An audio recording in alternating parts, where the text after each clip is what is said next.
yang kami hormati dan yang sama-sama kita banggakan, Kiai Haji Profesor Dr. Ma'ruf Amin, Wakil Presiden Republik Indonesia, Bapak Laksanatri Handoko, Kepala BRIN. Indonesia ditulisnya Handaka soalnya. Tadi saya sampaikan bahwa beliau punya novelty termasuk yang langka di bidang fisika. Para pejabat kementerian dan lembaga, UN Resident Coordinator for Indonesia, Ibu Gita Sabrawal, pimpinan lembaga mitra pembangunan, para gubernur, bupati, wali kota, dan kepala Bapeda provinsi dan kabupaten kota, para juri SDGs Action Award, seluruh pembicara, dan hadirin yang hadir pada SDGs Annual Conference tahun 2024. Assalamualaikum warahmatullahi wabarakatuh. Shalom, Om Swastiastu, Namo Buddhaya, salam kebajikan, dan salam sejahtera bagi kita semua. Bapak Wakil Presiden dan hadirin yang terhormat, perjalanan Indonesia dalam mewujudkan tujuan pembangunan berkelanjutan atau SDGs dimulai sejak tahun 2015 ketika dunia secara resmi mengadopsi 17 tujuan dan 169 target pembangunan berkelanjutan hingga tahun 2030. Berdasarkan peraturan Presiden nomor 9 tahun 2017 yang kemudian diperbaharui melalui Perpres nomor 111 tahun 2022, pelaksanaan SDGs di Indonesia mendapat dukungan dan komitmen kuat dari pemerintah pusat hingga daerah dan juga non-state actors. Hingga tahun 2024, berbagai upaya telah dilakukan agar implementasi SDGs menjadi bagian integral dari pembangunan nasional. Pasca COVID, kita telah melakukan pemutakhiran peta jalan SDGs Indonesia serta mendorong pelokalan SDGs di berbagai daerah hingga desa. Meskipun telah banyak kemajuan yang dicapai, tantangan tetap ada. Di tingkat global, hanya 17% dari target SDGs yang on track. Dunia diperkirakan membutuhkan waktu hingga 32 tahun lagi untuk mencapai seluruh target SDGs jika tidak ada upaya yang transformatif. Kita patut bersyukur karena dengan kerja cerdas dan komitmen bersama, capaian SDGs Indonesia adalah 62,5%. Dari 222 indikator SDGs yang telah on track. Jadi kita 4 kali lebih hebat di rata-rata global. Namun demikian, kita tetap harus memberikan perhatian khusus pada 29,5% indikator yang off track karena stagnan bahkan memburuk. Indonesia juga telah melaporkan pencapaian SDGs di tingkat global sejak tahun 2017 melalui Voluntary National Review. Dan saat ini kita juga mendorong pelaporan implementasi SDGs di berbagai kota dan provinsi melalui Voluntary Local Review. Berbagai praktek baik implementasi SDGs di Indonesia menjadi contoh banyak negara lainnya. Bapak Wakil Presiden yang kami muliakan serta hadirin yang saya hormati. Sampai saat ini ada 32 dari 38 provinsi yang menetapkan rencana aksi daerah SDGs.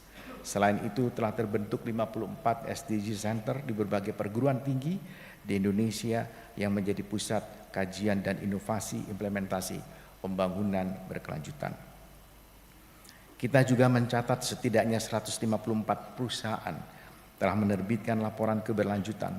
Hal ini menunjukkan komitmen sektor swasta menerapkan prinsip-prinsip keberlanjutan dalam proses bisnisnya. untuk mendokumentasikan praktik terbaik berbagai pihak. Telah dikembangkan dashboard repository sebagai platform informasi dan pembelajaran. Dan yang tak kalah penting adalah e-Monef untuk memantau dan mengevaluasi capaian SDGs melalui SDGs Dashboard Nasional yang dapat diakses oleh semua pihak.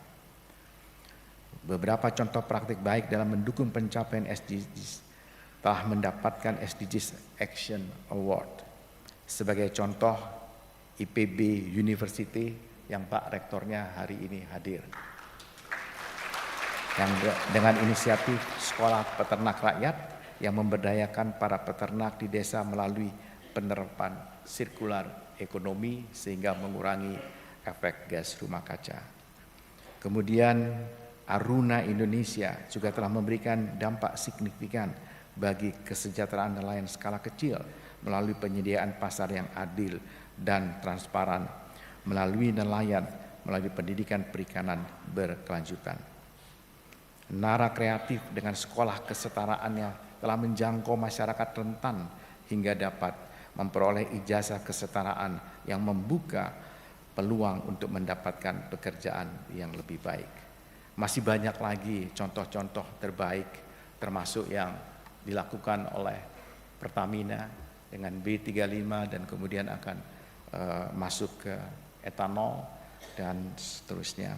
Dan tadi dalam perbincangan Bapak Wapres saya baru tahu kalau Ibu Dirut Pertamina ini juga memahami pertanian regeneratif. Hadirin yang saya hormati, peningkatan produktivitas tenaga kerja menjadi kunci bagi pertumbuhan ekonomi yang tinggi dan inklusif. Saat ini total faktor productivity kita masih berada di posisi rendah dibandingkan negara lain.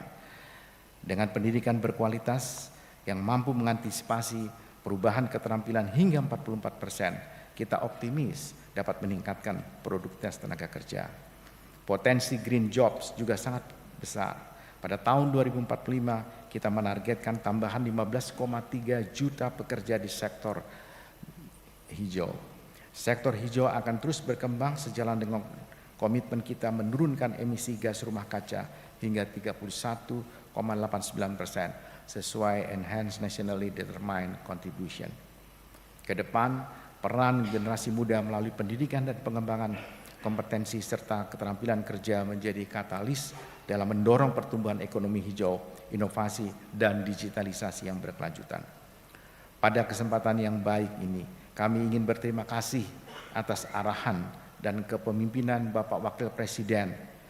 Kami yakin kebijakan transformasional yang lebih inklusif dan berkelanjutan memperkuat kolaborasi lintas sektor serta pelokalan SDGs dengan pendekatan spesifik di tiap daerah akan menciptakan keadilan dan ekonomi yang lebih merata.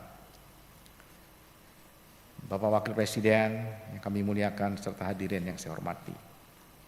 Terakhir, untuk mendukung pengembangan ekonomi inklusif, Bappenas berkomitmen untuk mendorong pengembangan ekonomi syariah dan transformasi digital yang prinsip dan tujuannya selaras dengan pengembangan dengan prinsip pembangunan berkelanjutan, no one left behind.